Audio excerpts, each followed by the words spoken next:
अज्ञात व्यक्तींच्याकडून धमकीचे फोन येत आहेत आणि काल देखील मला दुपारी 1च्या सुमारास अत्यंत अर्वाच्य भाषेमध्ये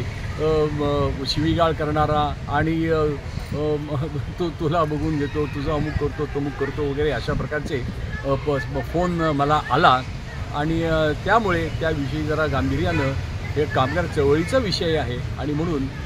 मी पोलीस स्टेशनमध्ये कोल्हापूरच्या राजारामपुरी पोलीस स्टेशनमध्ये येऊन त्या बाबतीमध्ये तक्रार दिलेली आहे.